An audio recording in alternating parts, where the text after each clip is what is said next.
Third amendment थी जिसके ऊपर बताया गया था कि जो रेफरेंसेस हैं या इंक्वायरीज हैं और इन्वेस्टिगेशंस हैं वो ट्रांसफ़र कैसे की जाएंगी और किस कोर्ट को या किस फोरम को होगी, इसके ऊपर डायरेक्ट नहीं किया गया। बेसिकली जो हम समझते हैं जो फ्लॉ है जजमेंट के अंदर, जिससे कि नैब अमेंडमेंट्स को certain sections of NAB amendments जो हैं उन्होंने ख़त्म की। एक तो उन्होंने कहा जो 500 मिलियन की हमने कदगन लगाई है वो गलत है, और जो इलेक्ट उन्होंने डिस्टिंक्शन करा के पहले जो लॉ के अंदर इलेक्टेड पब्लिक ऑफिस होल्डर या people in service of Pakistan में कोई तफरीक नहीं है। जो डेफिनेशन क्लॉज है वो होल्डर ऑफ पब्लिक ऑफिस एक को ट्रीट करता है, मगर जजमेंट ने इन दोनों को अलग अलग ट्रीट किया। उन्होंने कहा 500 मिलियन जो है अगर वो उससे कम जो है वो इलेक्टेड पब्लिक ऑफिस होल्डर के खिलाफ हो सकता है, मगर क्या कहते हैं सर्विस ऑफ पाकिस्तान के खिलाफ नहीं हो सकता।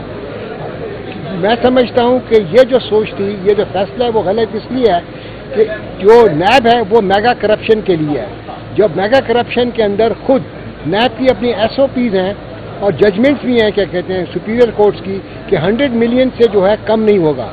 अगर कानून ने पार्लियामेंट ने 500 मिलियन रखा कोई 7-8 साल के बाद, मैं समझता हूँ ये बेंचमार्क रखना अपना पार्लियामेंट का हक था और ये जुडिशरी का हक नहीं है कि इसको ख़त्म किया जाए। दूसरी बात उन्होंने हमने की, इसके अंदर लिखा था अगर किसी के पास एसेट्स हैं तो वो बताए जाएं कि ये करप्ट और इलीगल प्रैक्टिस से एक्वायर किए गए हैं। सुप्रीम कोर्ट ने अपनी जो जजमेंट दी उन्होंने ये जो दो अल्फाज थे वो ख़त्म कर दिए। उन्होंने कहा ये जो अल्फाज ख़त्म करते हैं इलेक्टेड पब्लिक ऑफिस होल्डर्स के लिए करते हैं, मगर जो people in service of Pakistan है उनके लिए नहीं ख़त्म करते। ये भी डिस्क्रिमिनेटरी था, क्योंकि अगर देखें अगर आप एक शख्स है, एक MP है, MNA है या क्या कहते हैं मेयर है जो इलेक्टेड आदमी है, अगर उसके पास कोई जायदाद है, जायदाद रखना कोई जुर्म नहीं है, मगर उसने उस जायदाद को गैर कानूनी तरीके से बनाया है या जमा किया है तो वो गलत काम है। इसलिए हमने ये अल्फाज किए थे, मगर उन्होंने ये अल्फाज हटा दिए और पुराने कानून को वापस लेके आ गए। इसी तरह और शिकें थी उन्होंने ख़त्म की जिसके ऊपर हमने आज आर्ग्यू किया, मगर उन्होंने जो एक पॉइंट ये उठा था, ये जो इस वक्त जो है ऑर्डर जो आया है सिर्फ क्या कहते हैं सुप्रीम कोर्ट के प्रैक्टिस एंड प्रोसीजर एक्ट के ऊपर डिटेल जजमेंट नहीं आई है। इसके ऊपर भी था कि क्या ये फैसला हो सकता था कि जब तक कि ये जो पिटीशन थी इस कानून के खिलाफ पेंडिंग थी, इस पॉइंट को भी उठाया गया। तो सुप्रीम कोर्ट ने ये ऑब्जर्व किया कि पहले इस पॉइंट का फैसला करेंगे, फिर हम आगे क्या कहते हैं इसको मेरिट को देखेंगे कि ये जजमेंट सही है कि नहीं है।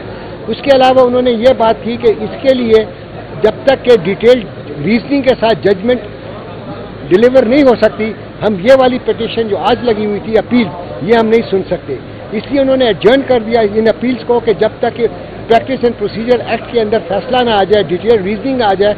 मगर उन्होंने क्या कहते हैं ये ऑर्डर भी कर दिया कि ट्रायल कोर्ट जो है, अकाउंटेबिलिटी कोर्ट जो है, कोई जजमेंट नहीं देंगे जब तक कि इस कानून का इस अपील्स के फैसला ना हो जाए।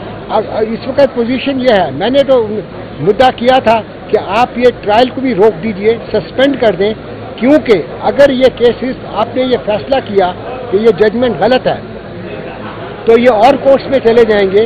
कानून के नीचे नया चार्ज फ्रेम होगा, जब नया चार्ज फ्रेम होगा तो नई गवाहियाँ चलेंगी, और ये गवाहियाँ जो नैब के अंदर चली हैं ये क्या कहते हैं काम नहीं आएंगी। इसलिए ये डबल मेहनत हो जाएगी। और इसके अलावा ये भी है क्या कहते हैं हो सकता है कोई किसी को कन्विक्ट कर दे, किसी को एक्विट कर दे और बाद में ये आपने जजमेंट हटा दी जाए, तो जिन लोगों ने इसके नीचे इनके केसेस रिटर्न हुए वो क्या कहते हैं मुसीबत में आ जाएंगे। मगर इन सब बातों को मद्देनजर रखते हुए सुप्रीम कोर्ट ने अपनी विजडम के अंदर खाली ये ऑर्डर किया है कि फाइनल जजमेंट नहीं सुनाई जाएगी, मगर केस की ट्रायल जारी रहेगी।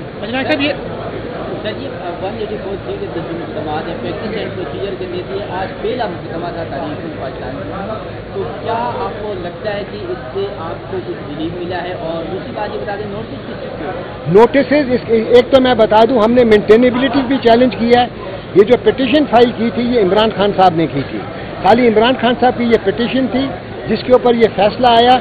हमने कहा मेंटेनेबिलिटी पर भी हमने क्या कहते हैं चैलेंज किया कि ये पिटीशन मेंटेनेबल नहीं थी। हमने ये भी कहा कि theory of separation of power के नीचे का आइन जो है उसके अंदर 3 हिस्से हैं, एक एग्जीक्यूटिव, ایک لیجسلیچر اور ایک جوڈیشری. لیجسلیچر کا کام ہے قانون بنانا اور جوڈیشری کا کام ہے قانون کو انٹرپریٹ کرنا. مگر اس فیصلے کے نیچے سپریم کورٹ نے قانون بنا دیا ہے.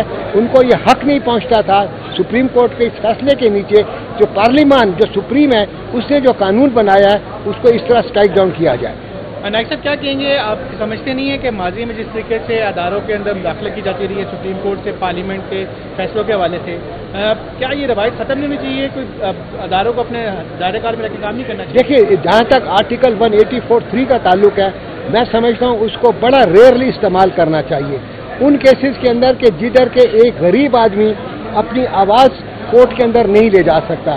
ایسے جو سوشل سیکٹرز ہیں، جو سوشل کیا کہتے ہیں پرابلمز ہیں، ان کو اجاگر کیا جائے تاکہ عوام کو مگر اس کیس کے اندر کوئی public case of public importance ہم نہیں کہہ سکتے کیونکہ عوام کا اس سے کوئی تعلق نہیں ہے.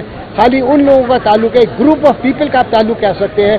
مگر گروپ آف پیپل کے اگر کوئی ان کو افیکٹ ہوتا ہے تو 184 سب کلاس 3 کے نیچے پٹیشنز فائل نہیں کی جا سکتی.